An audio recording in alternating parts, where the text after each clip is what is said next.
So hello guys.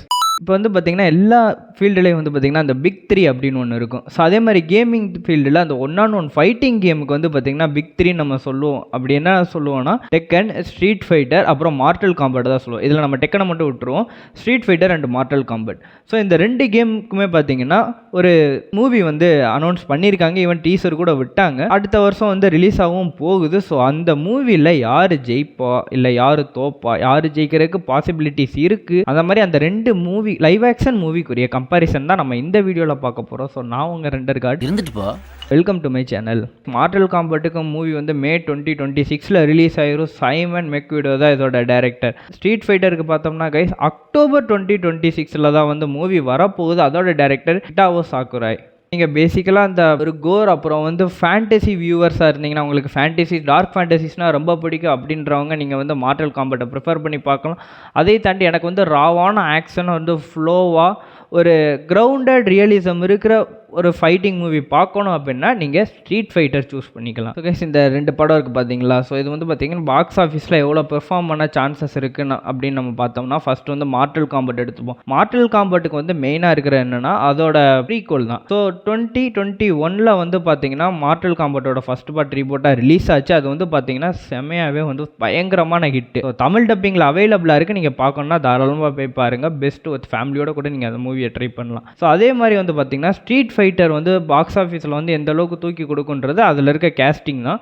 ஏன்னா WWE super ஸ்டார்ஸும் இருக்காங்க. அதை தாண்டி நம்ம இந்தியாவோட வித்வத் ஜாமோல் அவர் வந்து ஒரு trained martial arts professional martial artist. So அவரை மொட்டையை போட்டு வந்து ரொம்ப கொடூரமாக வந்து கிண்டி விட்டாங்க. ஸோ அதை தவிர்த்துட்டு நம்ம அந்த கேஸ்டெல்லாம் பார்த்தோம்னா எல்லா கேஸ்ட்டுமே சூப்பராக தான் இருந்துச்சு. சில கேஸ்ட் வந்து கேமுக்கும் ரியலிசமுக்கும் பொருந்தாத மாதிரி தான் இருந்துச்சு. மித்தபடி கேஸ்டிங் எல்லாமே வந்து பார்த்திங்கன்னா செம்ம சூப்பர் ஸ்டார்ஸ் தான் வந்து வச்சு கேஸ்ட் பண்ணியிருக்காங்க இந்த ஒரு ஸ்ட்ரீட் ஃபைட்டரில். ஸோ இந்த ரெண்டுமே வந்து பார்த்தீங்கன்னா ரெண்டு படங்களுக்கும் வந்து ஒரு பெரிய அட்வான்டேஜாக தான் இருக்குது. அதுக்கடுத்து டிஸ்அட்வான்டேஜ் என்ன அப்படின்றத பார்ப்போம். ஸோ கைஸ் ஃபஸ்ட்டு இந்த மார்டல் காம்பட்டுக்கு வந்து பெஸ்ட்டு டிஸ்அட்வான்டேஜ் அப்படின்னு நான் எதை சொல்லுவேன்னா அதில் இருக்க கோர் தான். அதை வந்து பார்த்தீங்கன்னா அந்த வயலண்ட்டாக ரத்தம் தெறிக்க குடலை பிடுங்கி பறக்க அப்படின்னு இருக்கிறவங்களுக்கு வேணும்னா அந்த படம் பிடிக்கலாம். பட் ஜெனரல் ஆடியன்ஸ் ஒரு ஃபேமிலி வியூவர்ஸாக நீங்கள் போய் பார்க்கும்போது அந்த மாதிரியான ஒரு ரொம்ப கொடூரமான காட்சிகள் வந்து பார்த்தீங்கன்னா யாரும் பார்க்க விரும்ப மாட்டாங்க. ஸோ அதுக்கு ப்ளஸ்ஸாக இருக்கக்கூடிய அந்த கோரே வந்து பார்த்தீங்கன்னா மார்டல் காம்பட்டுக்கு மைனஸ் அமைகிறதுக்கு அதிக வாய்ப்பு இருக்குது. அதுக்கு ரொம்ப பெரிய அட்வான்டேஜ் என்னன்னா அதில் இருக்க அந்த கார்ல் அர்பன் தான்.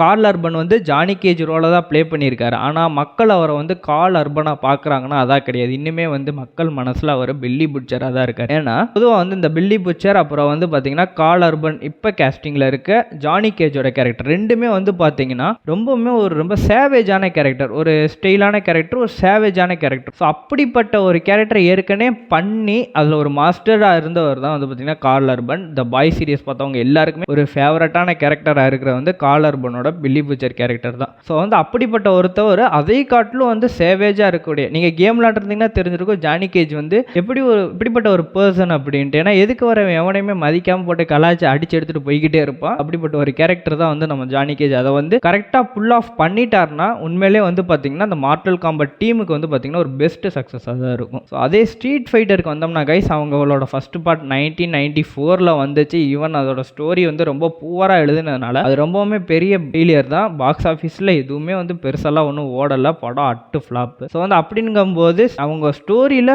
மெயினாக வந்து நிறையா ஃபோக்கஸ் பண்ணியிருந்தாங்கன்னா ஸ்ட்ரீட் ஃபைட்டர் வந்து நல்லா வர்றதுக்கு வாய்ப்பு இருக்குது. ஸோ வந்து பார்ப்போம் கைஸ். இப்போயே சொல்கிற மாதிரி பாக்ஸ் ஆஃபீஸில் யார் ஜெயிப்பா. ஸோ இந்த ரெண்டு பேர் படம் ரிலீஸ் ஆகுது. இதில் எந்த படம் வந்து சக்ஸஸ் ஆகுது. இவன் தான் ரெண்டு படம் ஒன்றா ரிலீஸ் ஆகலை. அது ஒரு மூலையில் இது ஒரு மூலையில் ரிலீஸ் ஆனாலும் ரெண்டுமே வந்து பார்த்தீங்கன்னா ஒரு ஃபைட்டிங் படம் தான். ஸோ அந்த ஆக்ஷன் பிரியர்களுக்கு ரொம்பவுமே பரிச்சயமான ஒரு படம். ஸோ யார் ஜெயிப்பா அப்படின்னா இவங்க சைடு வந்து பார்த்தீங்கன்னா கோரை வந்து கம்மி பண்ணால் ஃபேன்ஸுக்கு பிடிக்காது, கோரை அதிகப்படுத்தினா இது ஜென்ரல் ஆடியன்ஸ் வந்து அஃபெக்ட் ஆகும். ஸோ வந்து அதை விட்டுட்டு நீங்கள் வந்து இந்த கார்ல் அர்பன் வந்து மொத்த கேரக்டரையும் பிடிச்சி இழுத்து தூக்கிட்டு போனார். அவர் எப்படி பில்லி புட்சரை பண்ணார் அந்த கேரக்டரை, அதே மாதிரி கார்ல் அர்பன் வந்து இதே இந்த ஜானி கேஜ் கேரக்டரை பண்ணார்னா வந்து பார்த்தீங்கன்னா ஜெயிக்கிறதுக்கு மார்டல் காம்பட் ஜெயிக்கிறதுக்கு வாய்ப்பு இருக்குது. அதை தாண்டி இவங்க வந்து கேஸ்டிங் ப்ரொடக்ஷன் ஒர்க் எல்லாமே சிஜிஐலாம் எந்த குறையும் இல்லை. ரெண்டு மூவிலையும் நல்லாவே வந்திருக்கு. இந்த ஸ்ட்ரீட் ஃபைட்டர் ஜெயிக்கணும்னா அவங்க வந்து பெட்டர் ஸ்டோரியில் ஃபோக்கஸ் பண்ணி தான் ஆகணும். ஏன்னா அவங்களுக்கு ஸ்டோரி வரல. 1994 நீங்கள் படத்தை இப்போ எடுத்து பார்த்தாலுமே வந்து 10 நிமிஷத்துக்கு மேலே பார்க்க மாட்டாங்க.